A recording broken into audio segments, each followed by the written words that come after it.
I don't get along with the Canon AE1. Despite that venerable camera's historically groundbreaking design, despite its original unprecedented sales success, and despite its continued popularity today, I just don't like it.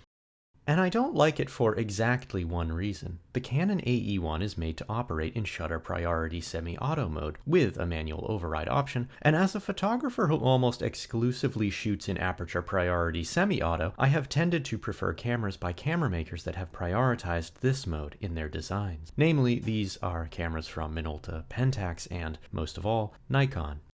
But I do love many things about the Canon AE1 besides that. It's a beautiful camera with excellent proportions, nearly perfect controls, simplicity of design, a capable metering system, wonderful lenses, and a great viewfinder. Would it not lock me out of my preferred shooting mode, it would indeed be a great fit in my hands. Which is why I'm at least mildly interested in the Canon AV1. Where did the AV1 come from? The 1970s saw an intense push by Japanese camera manufacturers to add computer automation into their 35mm SLRs. The biggest innovation of the decade was auto exposure, a technology which allowed cameras to measure the light entering the camera's lens and automatically calculate the parameters of shutter speed or aperture that would make a correct exposure.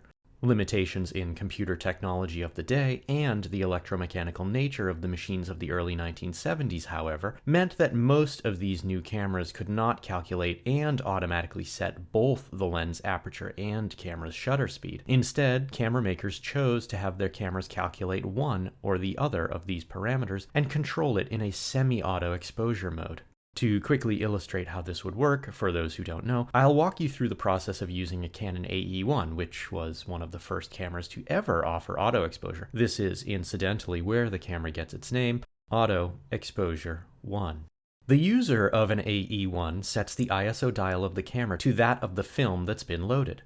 Load some 400 ISO Ilford HP5, for example, and you'd spin the dial to 400. Easy enough. Next, the user simply selects the desired shutter speed for every shot, and when he or she presses the shutter release, the camera calculates the light streaming into the lens against the ISO and shutter speed values as set by the user, and selects the appropriate lens aperture, which will result in a correct exposure. Now these days this is pretty basic stuff, but in 1976, when the AE1 debuted, it signaled a big shift in what users could expect an SLR camera to deliver. Now we had automation, and from that moment on, every manufacturer raced to have the best auto exposure mode, or, in some cases, modes. But harkening back to that original limitation which required camera makers to choose one or the other parameter to focus on, Canon chose that their early auto exposure cameras would focus on automatically calculating the lens aperture while leaving the user to choose their shutter speed. Hence the term shutter priority and the shutter priority Canon AE1. In 1977, the year following the launch of the AE1, Minolta, ever the trailblazer, launched the first SLR with both aperture priority and shutter priority in a single camera body with the Minolta XD11. Canon responded 1 year later in 1978 with the Canon A1. This was the first camera to offer both aperture priority and shutter priority, as well as adding a full program AE, a mode in which the camera calculates and automatically sets both the aperture and the shutter speed. But even as the shutter priority Canon AE1 was selling unprecedented numbers, according to Canon's Camera Museum, many users in the USA and Europe preferred the aperture priority modes found in the cameras of competing brands like Pentax, Nikon, and Minolta. So, 1 year later, Canon released their own 35mm film SLR, which natively shot in aperture priority mode. This was the Canon AV1.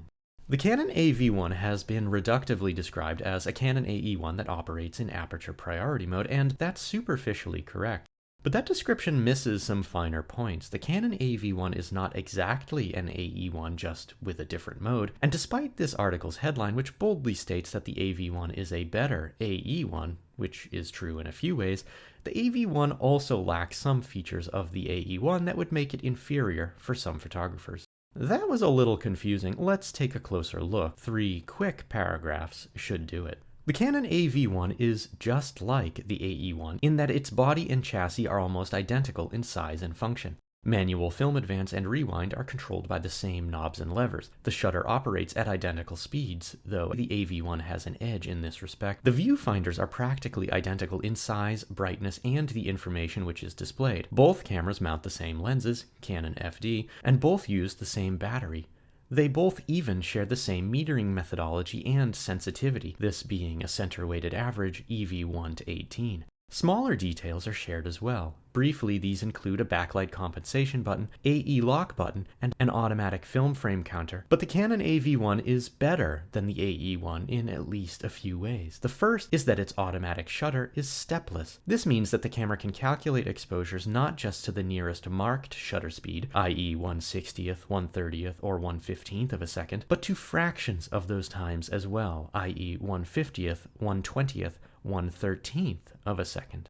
And the greatest advantage the AV1 has over the AE1 is, of course, being able to shoot in aperture priority mode. I should also mention that the AV1 has a much stronger battery door, a common, though hardly catastrophic failure point on the AE1. Oh, and the AV1 is comparatively inexpensive. But let's also be clear that the AV1 is worse than the AE1 in one major way. It completely lacks a manual mode, while the AE1 allows shutter priority and full manual control. This definitively makes the AE1 a more versatile camera. Shooting the Canon AV1 today is effortless and fluid. Simply frame our shot, manually focus with those smooth, beautiful Canon FD lenses, select the desired lens aperture for our desired depth of field, and fire. The camera does the rest, and we make a great photo. It feels great in the hands with beautiful proportions, a classic style, and nice heftiness. We can even hack exposure compensation by easily rotating the ISO dial from shot to shot, and the backlight compensation switch works great. So yeah, the Canon AV1 does a lot of things right. Most important of these things done right is its native shooting mode. For photographers like me who care deeply about controlling our depth of field and drawing the viewer's eye to this or that portion of a photo, the AV1 is a really good Canon A series camera. It allows us more creative control as it pertains to depth of field than does the AE1. We can also buy an AV1 for half the cost of an AE1, so that's something. But on balance, the AV1 isn't going to dethrone the Canon AE1 as Canon's most popular or best 35mm A-series film SLR. For a certain type of shooter, it could be a great choice, and for anybody, really, it's a great camera. But it's not the best. I headlined this article with the idea that the Canon AV1 is a better Canon AE1, and for me it is. But I'll admit that that headline is a bit clickbaity. It's true that I do indeed prefer the Canon AV1 over the AE1, but if I really wanted a classic 1970s Canon, I'd skip both the AE1 and the AV1 alike, and buy the best A-series camera that Canon ever made. I'd buy the Canon A1. I hope you enjoyed this quick summary of the Canon AV1. If you did, hit the like button and subscribe so you don't miss our next video. Links to the original article and all relevant articles mentioned in the video will be linked in the show notes. You'll also find links to all of the Casual Photophile social accounts. Let me know what you think about it in the comments, and we'll catch you in the next one.